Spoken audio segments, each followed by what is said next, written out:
اللہ کے بابرکت نام سے شروع جو بڑا مہربان نہایت رحم فرمانے والا ہے۔ ناظرین گرامی، کیا آپ جانتے ہیں کہ حضرت عمر فاروق رضی اللہ تعالی عنہ اور دودھ والی نیک بخت لڑکی کا کیا واقعہ ہے، اور حضرت عمر فاروق رضی اللہ تعالی عنہ نے اس لڑکی کا رشتہ اپنے بیٹے کے لیے کیوں طلب کیا؟ تو آج کی اس ویڈیو کے اندر ہم اسی موضوع کے اوپر بات کریں گے۔ ویڈیو کو شروع سے لے کر آخر تک لازمی دیکھیں اور نئے آنے والے دوست چینل کو لازمی سبسکرائب کریں اور بیل آئیکن کو ضرور پریس کریں تاکہ ہماری آنے والی ہر ویڈیو کا نوٹیفیکیشن آپ کو آسانی کے ساتھ پہنچتا رہے۔ تو چلتے ہیں ویڈیو کے اصل حصے کی جانب۔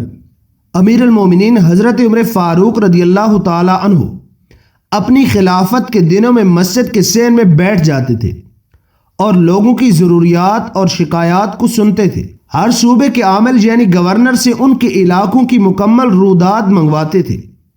سفر میں ہوتے تو راہ میں چلتے چلتے لوگوں کا حال معلوم کرتے تھے۔ رات کو مدینہ منورہ کی گلی کوچوں اور بازاروں میں گشت لگایا کرتے تھے، وہاں کے رہنے والوں کی خبرگیری کرتے تھے۔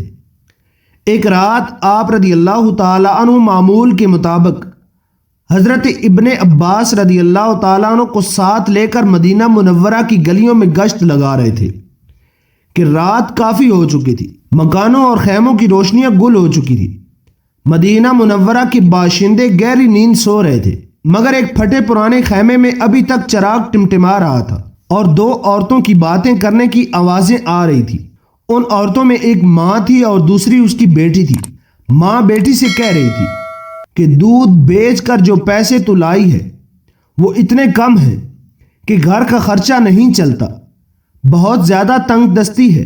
میں جب تیری عمر کی تھی تو دودھ میں پانی ملایا کرتی تھی اور بڑے آرام اور آسائش سے گزر بسر ہو جاتا تھا۔ بیٹی میری مان اور صبح سے دودھ میں پانی ملانا شروع کر دے، 4 پیسے زیادہ آ جائیں گے تو گھر کی حالت سدھر جائے گی۔ لڑکی نے کہا، توبہ توبہ، اماں کیسی باتیں کر رہی ہے۔ بیٹی ماں کو ٹوکتے ہوئے بولی، پھر اس نے سمجھانے کے انداز میں یہ کہنا شروع کر دیا کہ اماں، جب تم دودھ میں پانی کی ملاوٹ کرتی تھی اس وقت تو مسلمان نہیں تھی، الحمدللہ اب ہم مسلمان ہیں، لہٰذا ہم دودھ میں پانی نہیں ملا سکتے۔ ماں بولی، آخر اس میں حرج ہی کیا ہے؟ دودھ میں پانی ملانے سے اسلام پر کون سی آنچ آ جاتی ہے؟ اماں کیا ہوگا تمہیں؟ کیا تم بھول گئی ہو کہ ہمارے خلیفہ حضرت عمر فاروق رضی اللہ تعالیٰ عنہ کی یہ ہدایت ہے، دودھ میں پانی کسی صورت نہیں ملانا۔ بیٹی نے ذرا سخت لہجے میں کہا۔ ماں نے جواب دیا، ارے نیک بخت، کیا خلیفہ نہیں جانتے کہ ہم جیسے غریب اگر دودھ میں پانی ملاتے نہیں ہیں تو دونوں وقت کی روٹی کیسے حاصل کریں گے؟ بیٹی نے جواب دیا، اماں، اس طرح حاصل کی ہوئی روٹی حلال رزق نہیں ہوتی۔ میں مسلمان ہوں اور کوئی ایسا کام نہیں کروں گی جو خلیفہ کی ہدایت کے خلاف ہو اور اسلامی تعلیمات کی منافی ہو۔ بیٹی نے اپنا فیصلہ سنا دیا۔ پگلی کہیں کی، یہاں کون سے خلیفہ بیٹھے ہمیں دیکھ رہے ہیں، انہیں تو کانوں کان خبر نہیں ہے۔ اب تم سو جاؤ، صبح سویرے میں دودھ میں پانی ملا دوں گی۔ ماں نے فیصلہ کن انداز میں بیٹی کو سمجھایا۔ بیٹی تڑپ کر کہنے لگی، نہ اماں نہ، خلیفہ نہیں دیکھ رہے ہیں تو کیا اللہ تعالیٰ دیکھ نہیں رہا؟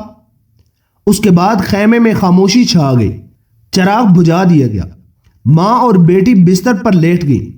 دوسرے دن صبح ہوتے ہی امیر المومنین حضرت عمر فاروق رضی اللہ تعالیٰ عنہ خلیفہ دوم نے اس لڑکی کے یہاں ایک شخص کو دودھ خریدنے کے لیے بھیجا۔ دودھ کا معائنہ کیا گیا، دودھ خالص تھا، اس میں پانی کی ملاوٹ قطعی طور پر نہیں تھی۔ حضرت عمر فاروق رضی اللہ تعالیٰ عنہ نے اپنے رات کے ساتھ ہی حضرت ابن عباس سے دریافت کیا کہ ایسی نیک کردار اور اللہ سے ڈرنے والی مسلمان لڑکی کے لیے کیا انعام ہونا چاہیے؟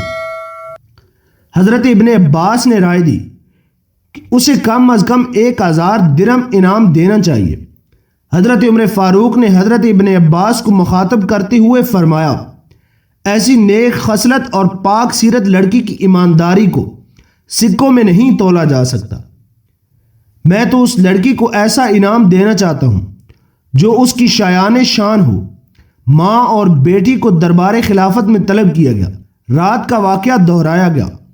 ماں کے چہرے پر ہوائیں اڑنے لگی اور بیٹی کا چہرہ صداقت کے نور سے جگمگا اٹھا۔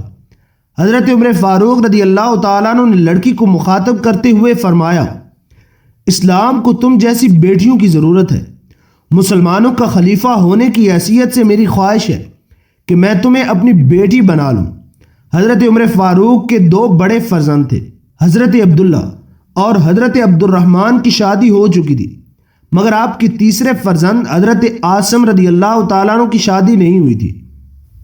حضرت عاصم قد آور اور حسین شخصیت کے مالک تھے، اپنے وقت کے اچھے شاعر تھے، عالم بھی تھے اور اسلامی اخلاق اور سیرت کا نمونہ تھے، لہٰذا اس پاک باز لڑکی کا نکاح ان سے کر دیا گیا۔ خلفائے راشدین یعنی حضرت ابوبکر صدیق اور حضرت عمر فاروق اور حضرت عثمان غنی اور حضرت علی کرم اللہ وجہہ الکریم کے بعد اگر کوئی خلیفہ مذہب کی مجسم تصویر تھا تو وہ حضرت عمر بن عبد العزیز رضی اللہ تعالیٰ عنہ تھے، اور آپ اسی صاحب کردار، نیک سیرت اور دودھ میں پانی نہ ملانے والی خاتون کے نور سے تھے۔ حضرت عمر بن عبد العزیز اس دودھ میں پانی نہ ملانے والی خاتون کے نواسے تھے۔ انہی الفاظ کے ساتھ اجازت چاہتے ہیں، ملتے ہیں ایک نئے اور دلچسپ موضوع کے ساتھ۔ ناظرین گرامی، امید کرتے ہیں آپ کو ہماری ویڈیو اچھی لگی ہوگی۔ ویڈیو اچھی لگی ہو تو ویڈیو کو لائک کریں اور صدقہ جاریہ سمجھ کر دوستوں کے ساتھ شیئر ضرور کیجیے گا، اور چینل کو لازمی سبسکرائب کریں، بیل آئیکن کو لازمی پریس کریں تاکہ ہماری آنے والی ہر ویڈیو کا نوٹیفیکیشن آپ کو آسانی کے ساتھ پہنچتا رہے۔ ملتے ہیں ایک نئے اور دلچسپ موضوع کے ساتھ، تب تک کے لیے اپنا اور اپنے پیاروں کا ڈھیر سارا خیال رکھیے گا۔ تب تک کے لیے مجھے اجازت دیجیے، اللہ حافظ، والسلام علیکم ورحمۃ اللہ وبرکاتہ۔